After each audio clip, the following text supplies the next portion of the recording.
देखिए, यह संशय आत्मा विनश्यति। जिस कार्य के प्रति पहले संशय आ जाए, दुविधा आ जाए, तो वह कार्य सफल नहीं होता।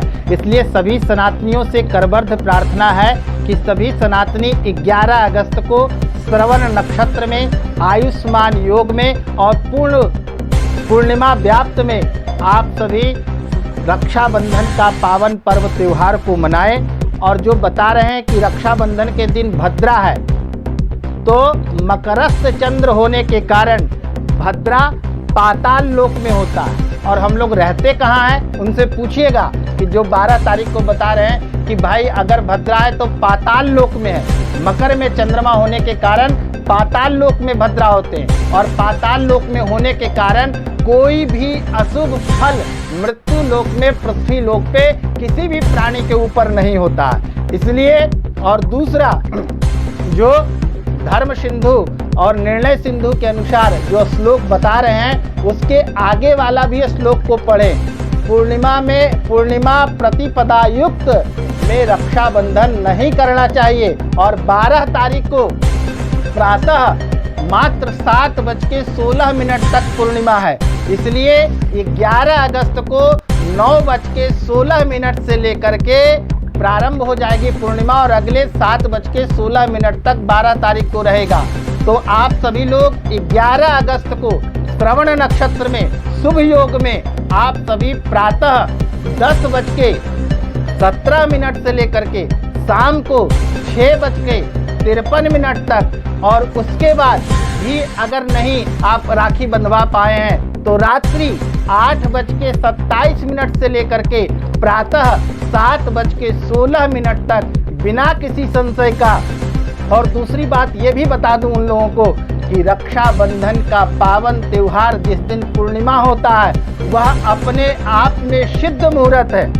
इसलिए किसी भी प्रकार का बिना संशय का सभी लोग, सभी सनातनी एक साथ एकजुट होकर के, और एक दिन, क्योंकि हम सब बिखरे हुए करता है, हम सभी सनातनी के अंदर एकजुटता लाता है, और सारे व्रत और त्योहार 2 दिनों के कारण यह हमारा समाज टूटता चला जा रहा है, बिखरता चला जा रहा है। इसलिए सभी पंचांगकर्ताओं से, ज्योतिषियों से, ब्राह्मणों से और बुद्धिजीवियों से करबद्ध प्रार्थना है कि इस पे तत्काल कोई निर्णय ले, जिससे हमारा जितने व्रत और त्योहार हुए वह एक दिन सभी सनातनी हर्ष और उल्लास पूर्वक मनाए। तिथि, वार, नक्षत्र, योग, करण, शैव्य, वैष्णव, उद्यातिथि, भद्रा, यह सबको जानने वाले हमारे देश में कितने % लोग हैं? मुश्किल से ज़्यादा 5%।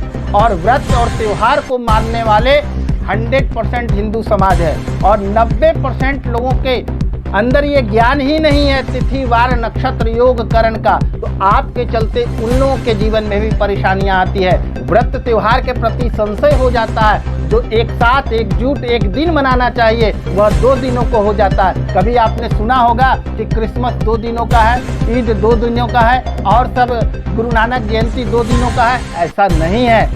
तो हिंदू समाज में ही सारे व्रत और त्योहार 2 दिन का क्यों हो जा रहे हैं? इसलिए एक दिन सभी लोग अपने व्रत और त्योहार को मनाएं, और सभी सनातनी इसके लिए आवाज उठाएं, जिससे शीघ्र इसका कोई हल निकले, और हम सभी सनातनी बड़ा ही हर्ष, उल्लास और आनंद पूर्वक अपने व्रत, अपने त्योहार को सभी लोग एक साथ होकर के, एकजुट होकर के, और एक दिन हर्ष उल्लास पूर्वक मनाएं।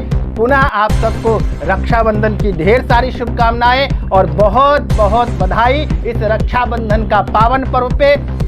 अगर भाई कुछ अपने बहनों को दे सकते हैं तो इस बार में मकरस्थ चंद्र है, तो आप सभी अपनी बहनों को इस दिन स्वर्ण का दान करें। एक छोटा सा टुकड़ा ही क्यों ना हो, जितनी आपकी सामर्थ्य हो, अपने बहनों को स्वर्ण दान करें, तो आपके जीवन में सुख, शांति, समृद्धि की प्राप्ति होगी और आपके जीवन में उन्नति होगी। पुनः सभी को रक्षाबंधन की बहुत बहुत बधाई।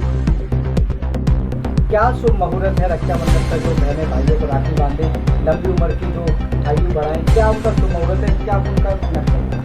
देखिए, 11 अगस्त को भाई बहन का पवित्र रक्षाबंधन का त्यौहार का जो बहुत ही शुभ मुहूर्त है, वह 10:17 से प्रारंभ हो जाएगा।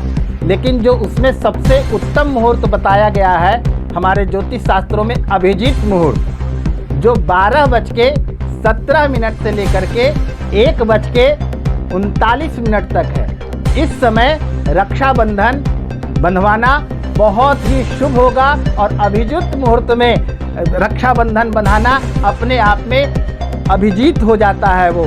और उसके बावजूद भी आप गोधूली बेला में 5:17 से लेकर के 6:42 तक आप रक्षाबंधन का पावन पर्व मना सकते हैं, रक्षाबंधन कर सकते हैं। और उस समय भद्रा का पूंछ में वास होगा, इसलिए उसमें भी किसी तरह का कोई दोष नहीं है। तो यह सारी चीज़ों का खंडन होता है कि 11 अगस्त को ही सबसे ज़्यादा उत्तम, सबसे ज़्यादा फलदायी और सबसे ज़्यादा शुभ योग में रक्षाबंधन 11 अगस्त को ही मनाना अच्छा रहेगा। क्या कुछ तारीख की गई है जिस तरह बहनें अपने भाइयों को जी, इसमें विशेष करके भाई बहन जब रक्षाबंधन बांधते हैं उस समय दिशा का विशेष ध्यान रखना चाहिए। हमारे यहाँ 4 दिशाएं हैं और 4 कोण हैं, ऊपर ब्रह्म, नीचे नारायण, पूरब, पश्चिम, उत्तर, दक्षिण, नैऋत्य, वायव्य और ईशान्य। तो इसमें हमारे यहाँ कहा गया पूरब में इंद्र, दक्षिण में यम, पश्चिम में वरुण और उत्तर में कुबेर। इसलिए कभी भी यम के तरफ यानी दक्षिण दिशा भाई का हो और रक्षाबंधन बांधते हैं तो यह बहुत ही अशुभ है। इसलिए हमेशा इस चीज़ का ध्यान रखें, पूरब, पश्चिम या उत्तर या ईशान्य कोण के तरफ भी मुख करके रक्षाबंधन बांधना